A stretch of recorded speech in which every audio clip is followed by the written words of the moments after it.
Hello बच्चों, मैं अग्रवाल रुचि आप सभी का स्वागत करती हूँ। हम पढ़ रहे थे हमारा 4th लेसन जिसका की नाम है आय व्यय रोजगार का सिद्धांत। तो बच्चों, इसके लास्ट वीडियो में हमने लघु अवधि में किस प्रकार से आय व्यय संतुलन का निर्धारण होता है उसके बारे में अध्ययन किया था। हमने वहां पर बीजगणितीय विधि और रेखीय समीकरण विधि के द्वारा आय का निर्धारण किया था। हमने बताया था कि जो आय के निर्धारण के लिए समग्र मांग एक महत्वपूर्ण तत्व है और समग्र मांग और समग्र पूर्ति के साम्य के द्वारा हम क्या करते हैं, साम्य जो आय है उसका निर्धारण करते हैं। अब हम ये देखेंगे कि समग्र मांग में यदि परिवर्तन हो जाता है तो जो साम्य जो आय है वो किस प्रकार से परिवर्तित होती है, इसके बारे में हम जानेंगे इस वीडियो में। तो शुरू करते हैं समग्र मांग में परिवर्तन का आय के संतुलन पर प्रभाव। ठीक है बच्चों, आय का संतुलित स्तर समग्र मांग पर निर्भर करता है। हमने बताया था कि जो आय है वो वहां निर्धारित होती है जहां समग्र मांग वक्र और समग्र पूर्ति वक्र एक दूसरे को काटते हैं, अर्थात समग्र मांग एक महत्वपूर्ण तत्व है जो कि आय को निर्धारित करता है।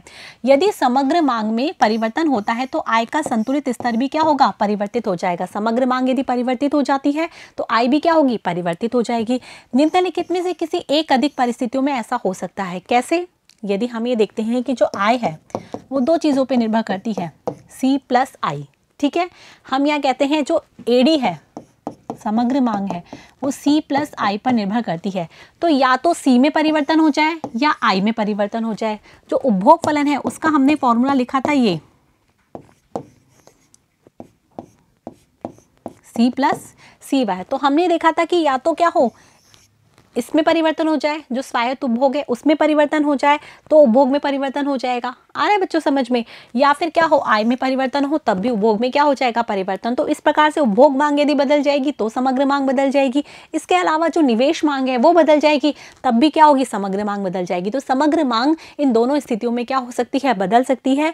पहली स्थिति दे रखी है उपभोग में परिवर्तन। यदि C में परिवर्तन हो जाता है, स्वायत्त उपभोग में परिवर्तन होता है तो उपभोग में परिवर्तन हो सकता है, या C में परिवर्तन के कारण भी हो सकता है। जो MPC है ना, उपभोग की सीमांत प्रवृत्ति, उसमें परिवर्तन की वजह से भी उपभोग में परिवर्तन हो सकता है। तो उपभोग को प्रभावित करने वाले जो दोनों कारक हैं वो एक तो कांस्टेंट C जो कि स्वायत्त उपभोग हो गया, और दूसरा MPC। इन दोनों में परिवर्तन की वजह से उपभोग में परिवर्तन हो सकता है। उपभोग में परिवर्तन होगा तो समग्र मांग में भी क्या होगा, परिवर्तन हो सकता है।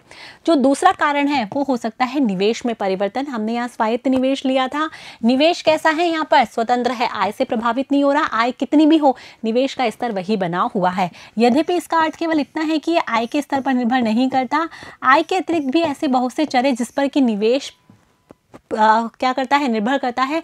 आय के अलावा भी बहुत सारे चर हैं जो कि निवेश को प्रभावित करते हैं। जैसा पहला जो है वो है साख की उपलब्धता। यदि ऋण आसानी से मिल जाता है, तो यदि ऋणों की जो बैंक है वो साख की उपलब्धता आसानी से करवा देते हैं तो ऐसे में निवेश क्या होगा, अधिक होगा। आय से स्वतंत्र है निवेश, लेकिन साख की उपलब्धता से क्या है, प्रभावित है।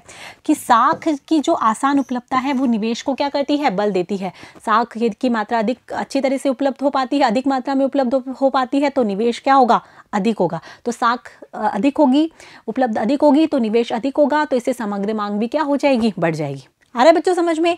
ब्याज की दर है वो क्या होती है, निवेश को विपरीत तरह से संबंधित होती है। हमने लिखवाया भी था ना कि जो आई है, निवेश है, इन्वेस्टमेंट है, वो आर पे क्या करता है, निर्भर करता है। जो आर है ब्याज की दर है, यदि अधिक होगी तो अधिक ब्याज दर पर जो ऋण है वो कैसा मिलेगा, महंगा मिलेगा, तो ऐसे में निवेश कम होगा। यदि ब्याज की दर क्या होगी, कम होगी, तो ऋण सस्ता हो जाएगा, तो ऐसे में निवेश अधिक होगा। ठीक है, तो यहाँ पर लिखा भी है कि ब्याज की दर निवेश योग्य निधि की लागत है। ब्याज की ऊंची दरों पर फर्मों की प्रवृत्ति निवेश को क्या करने की होती है, कम। यदि निवेश कम किया अर्थात निवेश मांग कम हुई तो क्या होगा, समग्र मांग क्या हो जाएगी, कम हो जाएगी। समझ में आ रहा है? तो उपभोग मांग और निवेश मांग ये दोनों मिलकर समग्र मांग को प्रभावित करते हैं। इन दोनों में परिवर्तन होने से समग्र मांग में भी क्या हो जाएगा, परिवर्तन हो जाएगा। आगे बच्चों समझ में? अब हमने मान लिया कि ये हमारा क्या है, उपभोग फलन जो वक्र है, जो समीकरण है वो दे रखा है, उपभोग फलन दे रखा है, और आई हमारा क्या दे रखा है, 10 दे रखा है।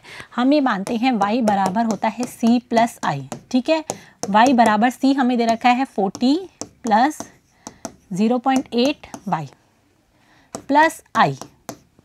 आ रहा है बच्चों समझ में? अब इसे हम सॉल्व करते हैं तो हम देखते हैं y माइनस 0.8 y यहाँ पर आ जाएगा बराबर 40 प्लस आई। आई कितना दे रखा है हमको, यहाँ पर 10 दे रखा है। ठीक है, अब हम इसको सॉल्व करते हैं तो ये y को हम यहाँ पर 1y कर देते हैं तो ये होगा 0.2y यहाँ पर आ जाएगा, और यहाँ पर आ गया ये 50, और y 50 में हम 0.2 का डिवाइड करते हैं तो हमारी जो संतुलित आय का स्तर आ जाता है 250, जो कि हमने बीजगणितीय विधि में हमने ये फॉर्मूले के द्वारा देखा भी था। तो यहाँ पर संतुलित आय क्या आ गई, 250 हो जाती है यदि हमें उपभोग और निवेश वक्र दिया हुआ है, फलन दिया हुआ है। ठीक है, अब यदि यहाँ पर कहते हैं कि निवेश बढ़ जाता है 20, 10 से बढ़कर निवेश क्या हो गया 20 बढ़ गया, मान लिया साख की उपलब्धता हो गई या फिर ब्याज की दर कम हो गई, तो निवेश बढ़कर क्या हो जाता है 20 हो जाता है। तो हम इसको भी सॉल्व कर लेते हैं। तो यहाँ पर ये हो गया y बराबर 40 प्लस 0.8 y प्लस 20।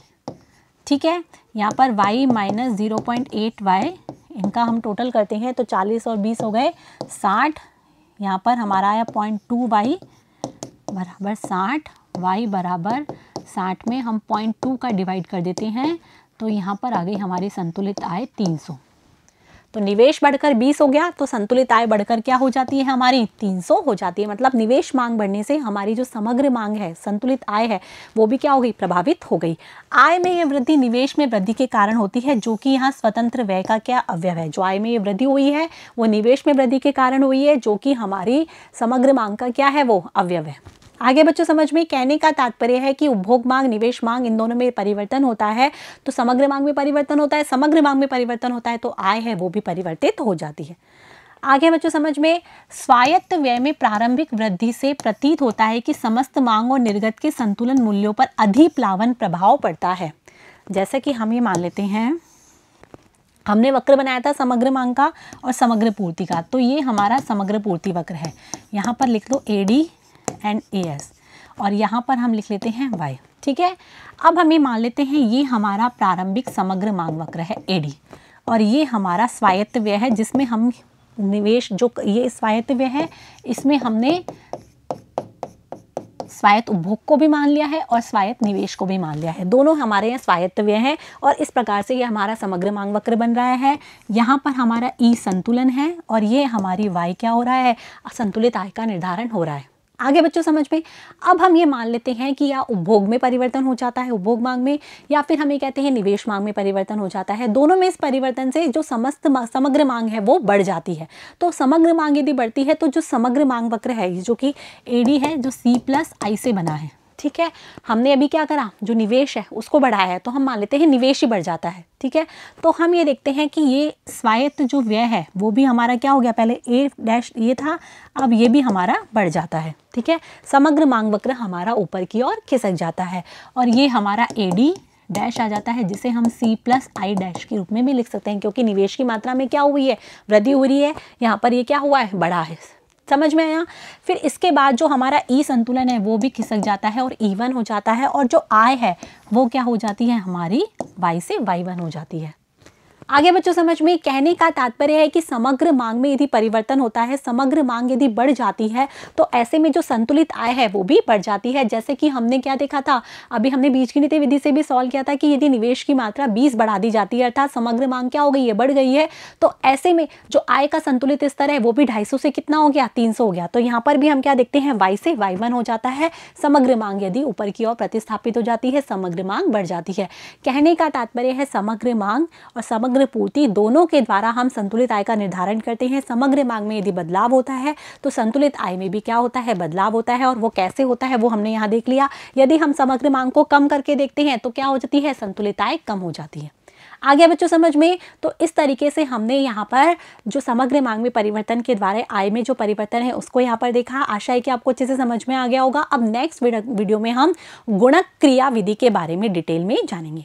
ठीक है बच्चों, तब तक के लिए आप मेरे साथ बने रहिए, पढ़ते रहिए, बढ़ते रहिए। Thank you.